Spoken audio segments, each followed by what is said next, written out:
Hey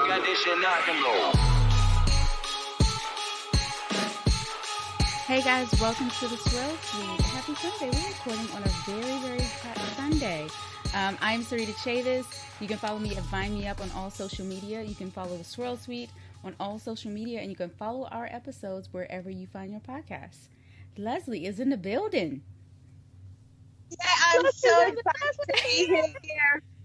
Yay! Yay! My life is finally coming back together. Yeah. And I am Leslie Freelo with Vino 301, Maryland's wine tour expert. And I am excited to be here. And you can follow us on Instagram at Vino 301. Tanisha, There you go. what's up? Hey, what's up? I'm Tanisha, Girl Meets Glass, and Girl Meets Glass on all social media. I am the, French wine expert and professional drinker. Yeah. Wine, gin, and scotch. And yeah, that's it. Now, in your intro, you talked about it being a warm Sunday. Yeah, so what's the temperature? 90, 93? Wow. Yeah, Mm-hmm. it's oppressive. Yeah, it came fast. We were complaining about how cold it was, and then it's like, You were. I think okay, I'm God, you complaining? All right, let's switch it up. And And you brought the let me heat. add- And a little humidity. Let me just give you a little humidity to make sure your hair is way natural. Just to get you right. Yeah. So we have a special guest today that we are very excited about. Chastity Cooper is with us today. How are you? I'm well. How are you all? Thank you so much for having me. Thank you for joining us. We are good. We are good. So for those who don't know who you are and what you do, tell us a little bit about yourself. Sure. So I'm Chastity. I am a Brooklyn-based communications strategist, freelance journalist, wine enthusiast. I've lived in New York for about 2 years. August will make 2 years. And outside of working a 9-to-5, I actually work for a nonprofit that owns a co-working space in Dumbo, Brooklyn. So that's my 9-to-5 bread and butter. But outside of that, I do a lot of freelance journalism. I've written for Teen Vogue, Bustle, Essence, The Plug Daily, which is an outlet that focuses strictly on Blacks in tech, Vine Pair, October, that gets into my love for wine and beer.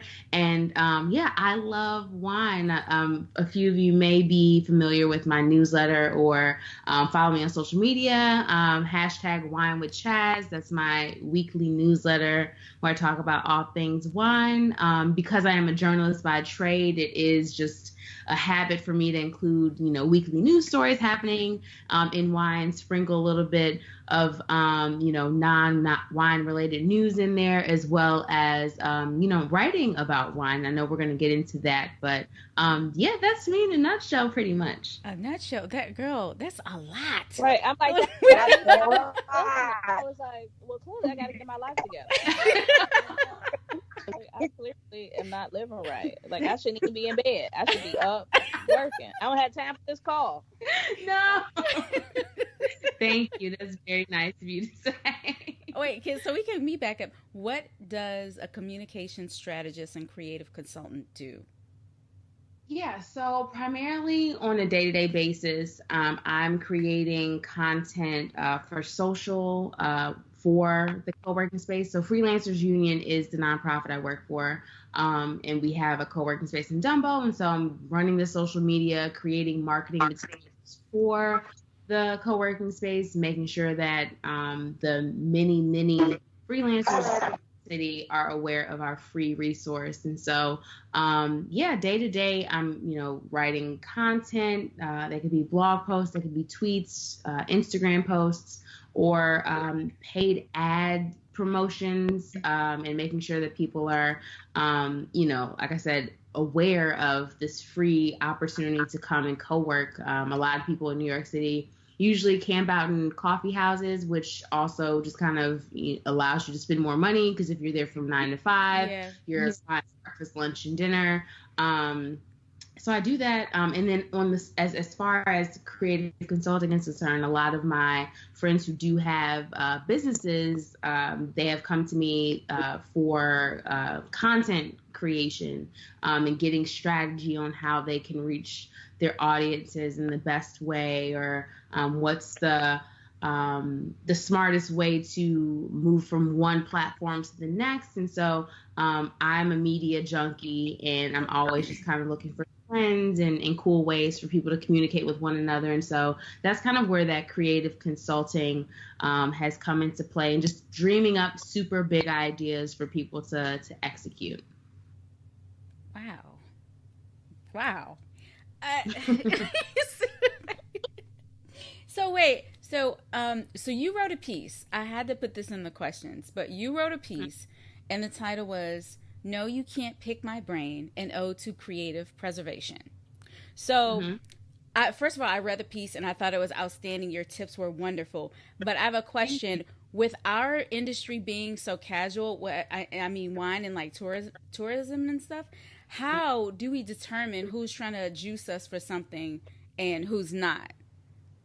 That's a great question. And because I'm just getting, my feet into wine, I'm coming from it from a content creator perspective. So say, someone sees it on a weekly basis, I'm, doing something cool with wine corks, or I'm, talking about wine in a specific way, and that person, Joe Schmo DMs me and is like, hey, like, I'd love to pick your brain about, this particular piece of content.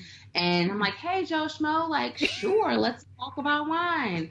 And then 2 weeks later, Joe Schmo is like, kind of biting my steez a little bit. I'm like, oh, Joe, I was like, super, thought we were in this together, bro. Like, I was just super casual about sharing with you some tips, and now you're kind of like, you're killing my vibe here. So I think as we all are content creators, we all are using social media platforms to promote the incredible work that we're doing. Just being mindful of people as well as brands. I know that some brands and companies, not necessarily in the wine industry, but those who are super curious about how we as Black people in particular are super creative, and we're always on top of the trend or ahead of the trend, wanting to emulate us in order to promote their product or service. And so I think as we're all being super creative in the digital age, just being a little bit more mindful. So that's interesting, because I always juggle with like how much, and I don't sell my content, but like how much do I put out there for free versus like if we were doing a wine tasting class and what have you, and information that you would share at a wine tasting class that people would actually pay for to get that information. So it's always like that fine balance. How do you figure that out? That's a great question. So I think for me, and I was talking to a friend about this yesterday. She was like, oh, it'd be so cool if you did this, you did that. I'm like, oh, I'd be mindful, one, of time, because, we only have 24 hours in a day, but also that you bring up a great point, like that fine line of, wanting to offer your education and what for free, but also like, how can I, and not saying everything has to be monetized, but how can I maybe make a little profit off of this? If you're finding that people are asking you the same questions over and over again, maybe creating like a guide or some sort of like digital resource for people to go and be like, okay, I can pay like $5.95 for this to download it, listen to it before I go, on a date with someone or out to drinks with a coworker or a friend, and know what wine to order. So, it is a fine line. I think just using your best discretion and being like, okay, if people are asking me the same 5 to 10 questions over and over again, how can I create some resource where I can put it on my website and be like, yo, I mean, you can ask a question, but I'm going to point you to that resource because that's just, I've been able to create that for you all to download. It's easily accessible, and you can go and be on your way. So, Tanisha, you live in Paris, which is different from everybody else you know. I can imagine the questions and the recommendations that you get. Yeah, because people expect me to know everything about everything, so I think that's a little bit different. Whereas, like with you all, they're probably just like, okay, like maybe where's a good place to go to drink wine in DC, or like one of your favorite wine bars. But people will come here and they want to know, oh, well, where's a good place I can buy a silk scarf? Like, not quite sure. Or where's the best baguette? Or like, okay, I'm in the tent. Where are the good croissants? Or just everything about everything. Where's a good jazz club? Or if I want to hear hip hop on a Tuesday night, where should I go? So that becomes a little more difficult for me, because like you asked me that stuff about, Chicago. I don't know everything about Chicago, but when it comes to wine, the question I get the most is what's your favorite, and it's hard to say a favorite, but I do get a lot about. I guess my questions are more general and generic, so it's harder for me to pin down what is a specific thing that I could do or create to help people. Because to just write something about my favorite wines, or to write something about French wines in general, I need to niche that down a little more. So that's a little, that's my thing. Hopefully that answered your question. Yeah. I just wanted to, I just wanted to know your input. My struggles. Thank you for caring. Leslie, how do you take, like, when somebody wants to know, what's a good Maryland winery to go to? What should I do? How should I go about it? I usually ask them, what do they like to drink? Because, like, let's use your favorite, or Black Ankle, right? That's a great place that a lot of people like to go to. But if they don't have a traditional palate and they are a semi-dry drinker, they are going to be very disappointed. So I try to steer them to what their palate is and maybe explore something a little different from that. But when people ask me what my favorite is, I always tell them it's like choosing between my children, because there's so many different styles out there, and the environment is different and the atmosphere is different. It's just not fair to just say it's just one. Right, and days of the week, and just moods and anything. Weather, what I'm eating, all those things. Right. Yeah. Right. Yeah. So back to you, Chastity. So when and where did you have your connection with wine? I love telling this story, and I love this question. So it was the summer of 2010. I was studying abroad in Spain, and it was just 6 weeks. But one of the activities that we had was to go to a winery, and I just turned 21. So I'm like, oh, yeah, this is going to be like super, I'm be super bougie on my like Spain trip, and I'm going to come back knowing everything about wine. But we got to the vineyard, and it was breathtaking to be on a Spanish vineyard, and just to not only see and learn like really about those different wines that they were making. And I'd have to go back and look at some old pictures to see the exact wine in the region that we were in. But to taste the wine and to have it paired with different cheeses, that moment there, still so visceral for me. And I'm just like, that was the moment I fell in love with wine. So I came back, graduated, moved to DC, lived in DC for about 6 years. And around the time that Scandal came out, that was when I noticed that Olivia Pope had these big wine glasses, and Crate and Barrel sold out all of them. That was around the same time. That was around the same time that the spark had really started to grow within me. And so I would go buy bottles of wine, pour glasses, and take pictures of them on Instagram when Instagram had first started. And so my friends were like, yo, that's a heavy pour. And so I'm just like, yo, I love wine. I'm just trying to like put y'all on game.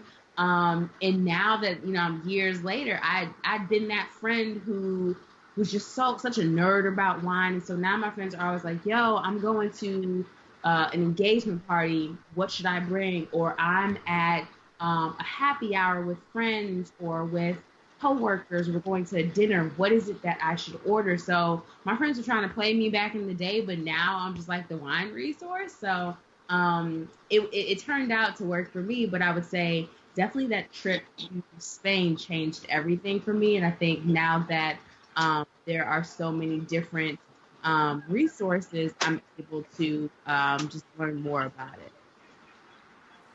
That's awesome. Yeah. I mean, that's a hell of an introduction to wine, a trip to Spain. Right? And it was just big time. I'm like, so in the grocery store, drinking Boone's Farm. It was just one of those things where I had never, I mean, just exposure to it. I wasn't ready. And I stepped on the vineyard and I was just like, you know, of course we got to bring back bottles, but I was just like, I got back to the States and I was like, no, there was something different. Like that hit different. And now that I'm looking back almost a decade later, I'm like, oh, that's going to always stay with me because that was really what started the journey for me.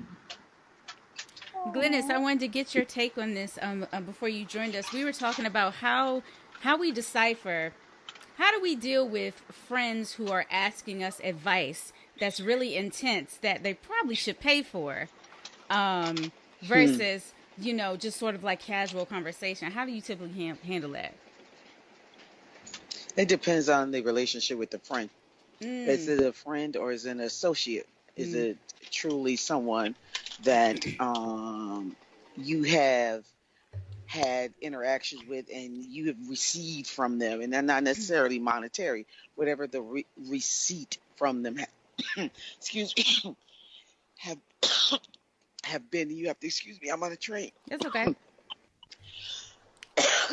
It's what you have received from them. So if I've known them for a while, I just give it freely. But if they have introduced people to me and they want to know, I give them the bare minimum. And then I say, if you want to know anything else, we can talk about it later. Excuse me. It's dusty out here. So it just depends on how we define a friend and what the relationship is with them. Because people always ask you, once they find out that you know about wine and you have a more in-deep knowledge to it. Excuse me. So it just depends on the relationship with them. Yeah.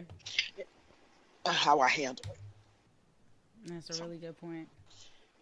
So Chastity, how have things been since your big move to New York, and what inspired you to move from DC to New York? That's a great question. I always start out with that kind of like high pitched. Well, That's how you know the answer about to be lit. Yeah, it's 100% honest. New York has been an adjustment. I think for me, moving to DC, I moved there after I graduated from college, and it was a whole new world. Not to sound super cliche, but it was my first summer out of college. I was everybody was like, yeah, like let's be friends, let's do things. I have family down in Maryland, so it was almost kind of like a cool safety net for me to move down to DC and intern. But moving to New York City, I moved up here for a job opportunity, which actually got rescinded about a week before I was supposed to move up here. I did take the leap of faith and I moved up here, freelanced for about 6 weeks, and then got back into working for a nonprofit. So it's fast paced. It's definitely been a learning experience personally and professionally. I think the thing that I've learned being here is that, community matters. Community matters wherever you go, but especially in a city like this that can be rather lonely at times, rather fast-paced, rather, expecting you to always be hustling and grinding and never sleeping. It's definitely taught me the importance of slowing down and listening to my body and not feeling the need to go out and do every little thing that's available in New York City. So it's definitely been an adjustment. There have been enjoyable parts. It's cool to be rather close to, some wine countries. So you have wine countries. I use that loosely, but you have Hudson Valley, like down the street. You have Long Island. Finger Lakes is about 5 hours away. So I've had to shift perspective a little bit. And of course, there's a lot of Black-owned wine stores and bars in Brooklyn. I live in Brooklyn, which was kind of a non-negotiable. If I was moving here, I'm gonna live in Brooklyn and be able to experience that. So it's been cool. It's definitely been an experience. Last 2021 for sure. That's cool. So you mentioned sleeping, and I have to ask you all this. How do you feel about Steve Harvey's comment that only poor people sleep? The gag about that is like he lost all his jobs. Like after saying, yo, you can't sleep. Like, the stock market opens at 9. If you live on the West Coast, you are like all these things. And then, his show got canceled. And maybe these were things that were all in the works. But, sleep, if you can get your 6 to 7, even 8 hours a night, like it's a blessing to be able to do that. We aren't meant to just work all the time. So I hope that he was able to take a nap after all of that went viral. But yeah, I think for it's not, he was wrong in saying something for sure. It's crazy how that went viral too. And also I've heard other people say things similar to that. They haven't put a specific time on it, but they're just like, people who are out there making money, or if you're working hard, you don't have, like, you just shouldn't be asleep all the time. I think it's just when Steve says things, we take it up a notch, or we already feel a kind of way. But it's always interesting to me, the things that he says that go viral, and why it was like this, that people really felt a way about. Mm-hmm. And I think he was coming from the context of when you're making that kind of money, you're grinding. You're always on the go. Absolutely. And things are taken out of context. And we can even take this to when Aisha Curry said what she said. If you didn't read the whole transcript, it was totally taken out of context. And these sound bites that happen in the media, it's just totally outrageous. Didn't she stuck her foot in her mouth again about the light skin, dark skin thing? I said, girl, shut up. We okay. Some of us understood what you were saying at first, but now you about to stick your foot in your mouth again. Just be quiet, spend that man's money, and do what you gotta do. Right. Just really, because the rest of us are grinding. Right. I think. Well, let me not share my opinions about Steve Harvey. It's about to go viral, girl. Share your opinion. It's going viral. Share it. I think you can grind, but I think sleep is a valued asset, and that I am trying to grind as much as I can in the shortest amount of time that I can. Because I realize that you need to have balance in your life. And if that's all you're focusing on, it is, you may achieve your goals, but then you're missing out on other very important aspects in your life. And so how you can be efficient and get your grind on and achieve what you need to achieve, but you need that downtime to replenish your battery. Absolutely. Some people don't know how to do that, and sometimes you got to realize they're running from things. They don't want to sleep. They don't want to be where they are. So they use the work as an excuse. And some people who like, I'm grinding, I'm hustling, I'm sleeping, I'm dead. Da, da, da. What are y'all doing? Like, what are you working on this much? What actually do you do? What are you hustling on where you sleep 3-4 hours? Like, what projects are you working on? I mean, if you're not like Beyonce, just dropping new music every 20 minutes and creating whole, shows for Coachella and Netflix and stuff, like, where go to sleep? Everybody else. And raising 3 kids. Oh, God. Right. Exactly. And she She had a team. Oh, I'm sorry. She has departments. She don't have a team. Mm-hmm. She has departments that she is leading and grinding. Yeah. Mm-hmm. But y'all on Instagram? I mean, grind, hustle hard. I didn't get 3 in the morning. I gotta make sure I get this done. What I are don't know if you doing? have time to post that you're hustling. I don't know if you're hustling that hard. That's it.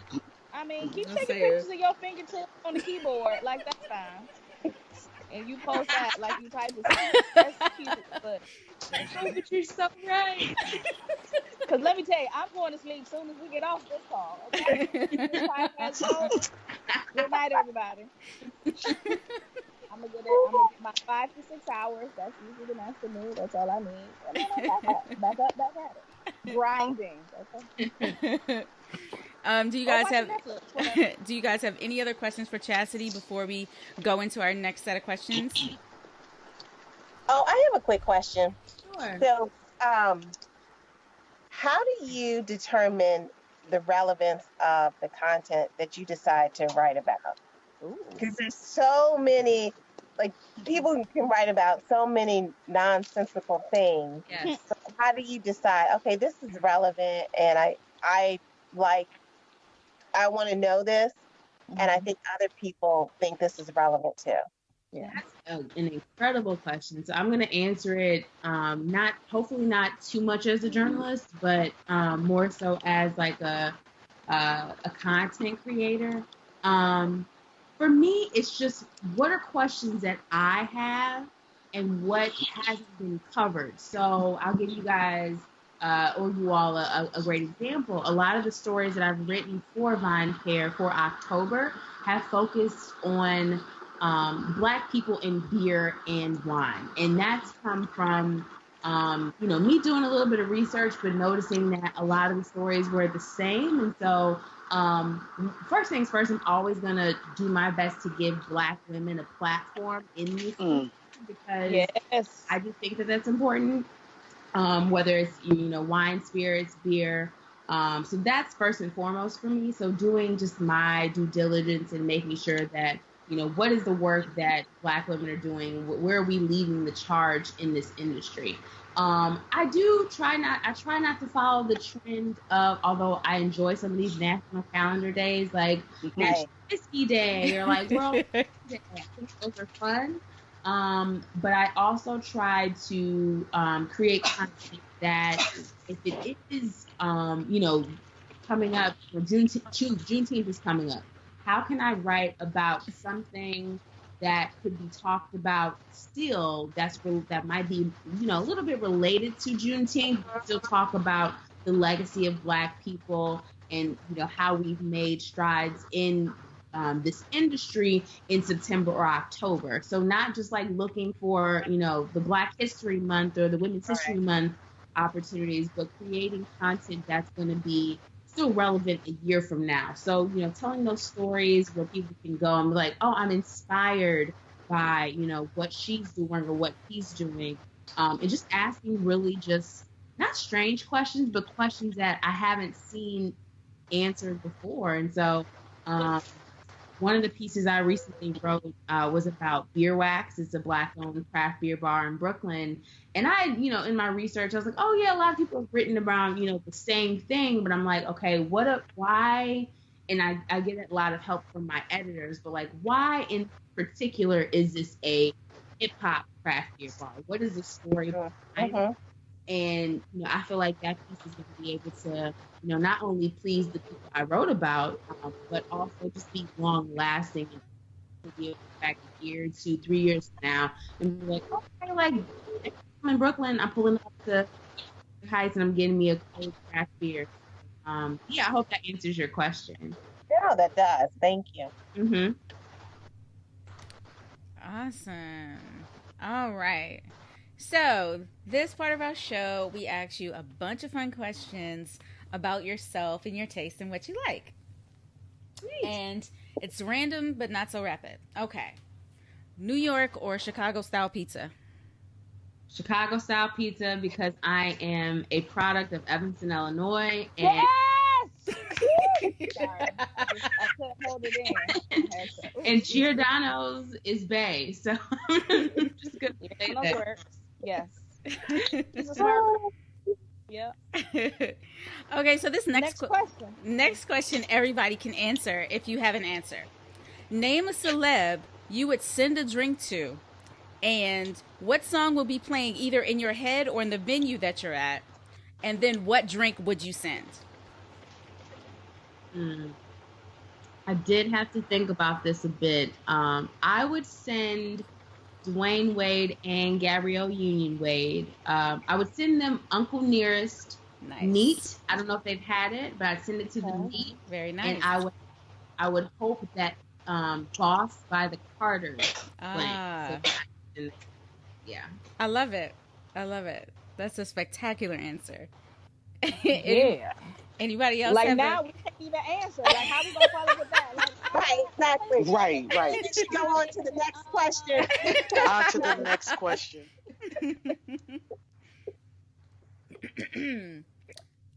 Oh, y'all were serious. Y'all don't have an answer. Y'all, we move on.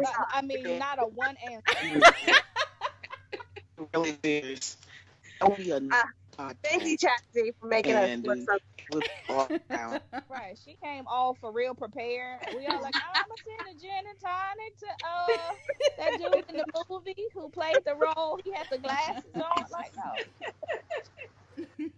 no, I'm not answering this. Okay. All right, we'll move on. And everybody can answer this if you have an answer. Name someone on Instagram we all should be following. I'll let y'all go first. I'm still thinking on this one. That I don't think y'all already follow. I feel like all the people that I like really like and think other people should follow, like other people already following. Like I love Chrissy Teigen, and so if you don't follow her, you absolutely should because she's hilarious. Mm-hmm. Okay. She posts pictures of her kids. I mean, they're absolutely adorable. And her and John's relationship, because we're on first name basis. Right. They're like their relationship is like super cool, super cute. And then I mean, she cooks stuff. Yeah. So That's like, yeah, I love following her. If you're a wine nerd, I think you should follow Drew Baker and the Old Westminster siblings. They're very vibrant young winemakers, and they're always doing something that's above the norm. Like, did y'all just have a commercial on Instagram? Did that just happen? And they're always showing themselves in the field, what they're doing, what their next move is. They're all three of them are extremely great on Instagram. So I think you should follow Drew Baker, Old Westminster Winery on Instagram. Yeah, because isn't he playing in a vineyard right now? Like they're planning. Yeah. yes. Yeah. And then they're also they're heavily involved in the Natural Wine Festival. Yeah, that's gonna be. Wait, is that June? Right? Yeah. That's June, right? Yeah. It's like June, like 22nd or 23rd. Yeah, and I feel like the entire DMV wine industry is gonna be there. I got my ticket, so I got mine. I need to wait. So that's I think I've seen that, and that maybe the weekend I need to come down and just experience that and meet all y'all in real life. So I'm Absolutely. definitely Yes. Yep. mark the calendar and do that for sure. You know, that's the because I was looking at that because that's the same weekend as ThomCon in DC. Oh, okay. It's always a conflict. Oh, this gonna be a lit weekend then. Oh, a lot of wine happening. Yeah. So true. Yeah, the summer solstice. Yes, it's on June 22nd. Yes, at Burnt Hill Farm. I think it's from 12 to 5. I think the tickets are about $100. But if you follow Julia Coney, she has a discount code on her website, and you can get it for half price. Cool. Boom. Perfect. Yeah. And they're like buses. If you want to pay a little more, they're like buses coming from all these points in DC. So D.O. Wine Bar has a bus going, and some other wine bars and wine shops here are they have buses going to the location for the fest. Oh, good to know. That's good. Yeah. No DUIs. Right, Yeah. right. I didn't listen. I was drive that far. I'm driving, Yeah, so that's it's not that deep. Yeah. Oh, is Glenda still on? No, she's gone. Oh, she was on a train. Okay. Yeah, Yes. in the train. Yes. Tanisha and Leslie, anybody we should follow on Instagram, and Chastity? Who should we follow on Instagram? Is there a writer that you like that's always like dropping knowledge or something? I actually, so I now that I remember what I was thinking about this, I think she lives in Virginia. She's the Kitchenista. Oh yeah, Kitchenista, yeah.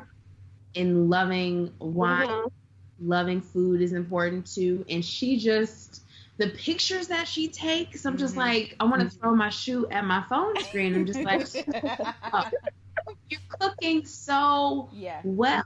And I remember the other day she had made some lamb dish, and I was just like, yo, that would be good with a lambrusco or a crab salad. And it just like, she retweeted, and I was like, now I want to like be your friend, and like, let's, you can create this menu and my friends, and we'll just come and eat and drink. It'll be great. But yeah, if you're following her, she's a great follow, and just tons of beautiful, it looks very delicious food.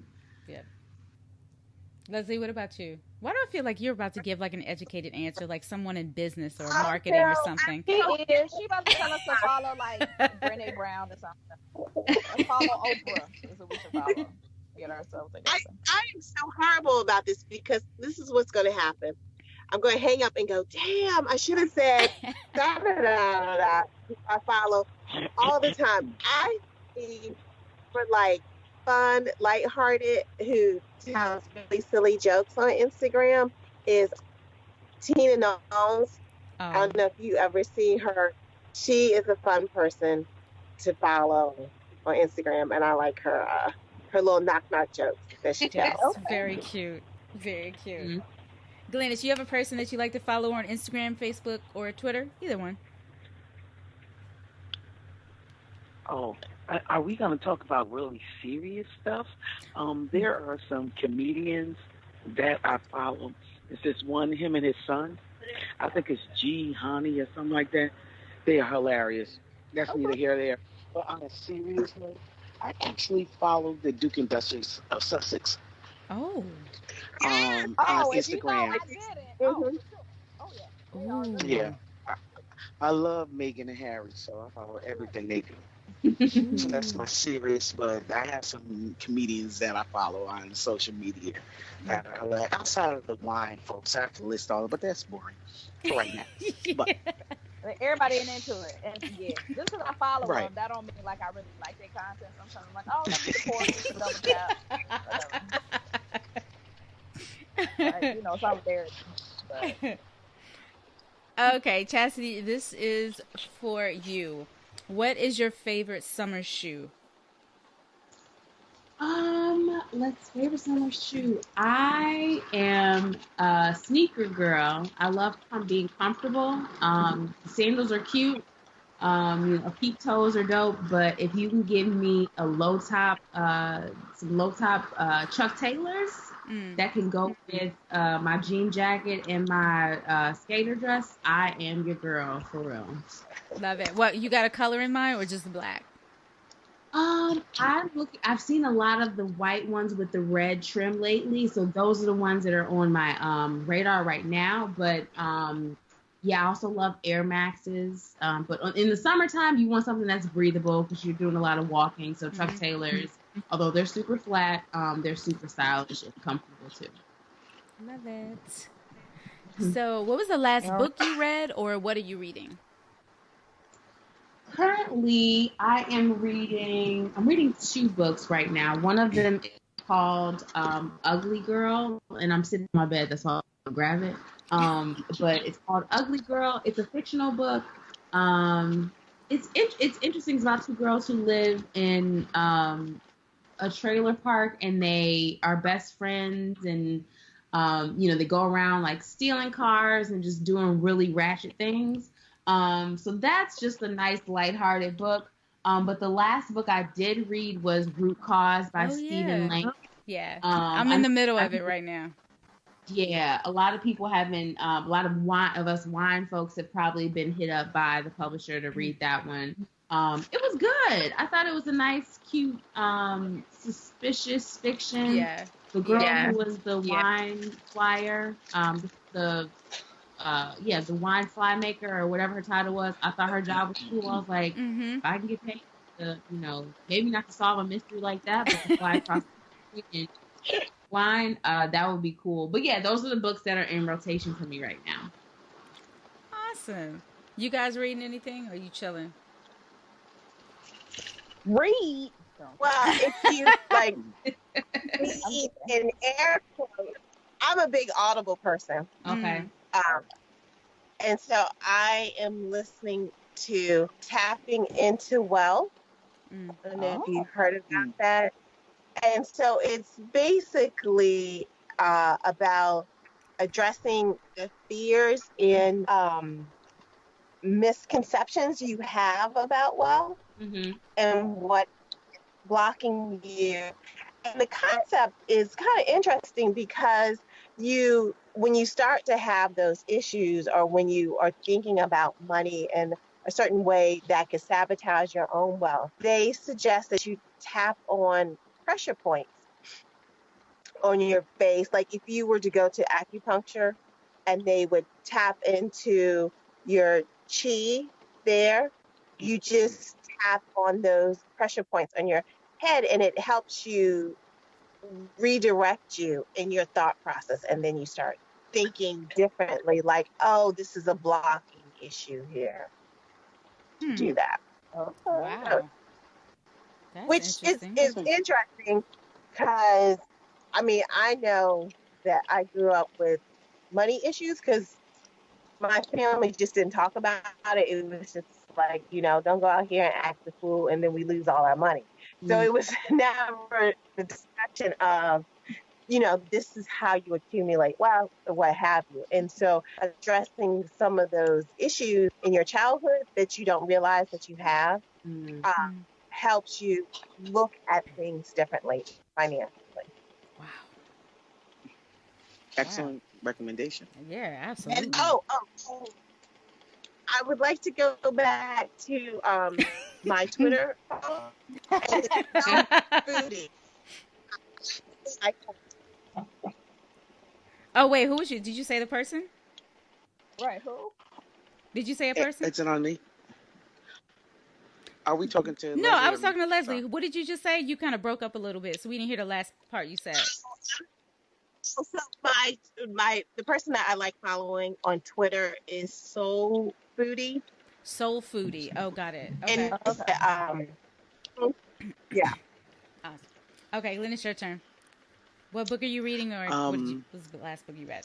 Well, because of what I read every day that pays my full-time job, Code of Federal Regulations and all those other technical documents, when I get home, I don't feel like reading a daggone thing. Yeah. So therefore, I need mindless stuff or stuff that really intrigues me, and being the science geek that I am, I like Dan Brown, and the last one of his books, I'm not talking just Angels and Demons and the other, but his book, Digital Fortress, was phenomenal. For the science, sci-fi geeks, if you like that kind of thing, Digital Fortress is what you need. So that was the last thing that I read, but I don't literally just pick up a book nowadays just for pleasure to read, because I read every day, all day. Yeah. Volumes of stuff. So I can understand that. I need to pick up more wine books to read. Yeah. That's what I really need to do.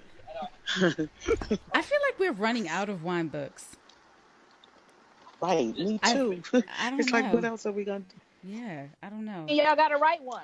This is true. Girl. Oh, listen Get to the on it. teacher. Listen to the teacher. Write one. Hop to it. Yeah. Tanisha, what are you write reading? something like niche down, not like wine in general, but like something about a specific aspect of wine or Yeah. regions or something like that. Yeah. Are you reading anything, That's my tip Tanisha? for the day. Am I reading anything? I mean, not to sound ignorant, but like not right now. I'm like obsessed with podcasts. So in my downtime, I listen to a lot of podcasts. So not really reading anything right this moment. Gotcha. I'm learning by listening. So Okay. The book that I'm reading, when I was on the My Taught You retreat, we had a book exchange. So everybody had to bring a book, and everybody left with a book. So I left with the Humans of New York book. So it's a book full of the quotes. Yeah. That's so.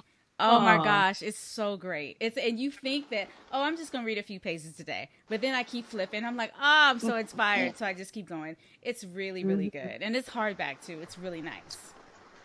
nice. That's pretty dope. Yeah, it is. So Chastity, this is for you. Everybody answered this question last week. Well, Leslie, you can chime in if you like to. If an ice cream truck pulled up right now, what would you get? Hands down, I've been eating this since I was a kid. The strawberry shortcake ice cream. Listen. Yes. Sneisha, you and I have a lot in common. Oh, we do. Like, that is literally my answer when she asked that. They were like, the what? Yeah. Strawberry shortcakes are bomb. It's just, I remember as a kid, my mom would buy, I think, like, she liked the chocolate eclair. I wasn't with that one, but, like, strawberry shortcake, it just brings word. Delicious. Yeah. Well, Awesome. Chastity's the new homie. Thank you. Oh my goodness. Leslie, Thank you have you. something? Yes. Okay. So, first of all, I'd like you to mute Tanisha first before I start with my explanation. As a child, we were not allowed to go to the ice cream truck because at that time they were like putting stuff in the ice cream. And so my mother was like, this is crazy. I'll buy your own popsicles, what have you. Anyhow, as an adult, I do not like ice cream. But if I was to go to the ice cream truck, I would get Pop Rocks. I wouldn't even get ice cream. Okay. I would get candy from the ice cream truck. Okay. That's fair. That's fair. Okay. Yeah. All right. We'll take it. We'll take it. I'm on mute. I can't say nothing. Thank you. I'm on mute. Don't worry about it.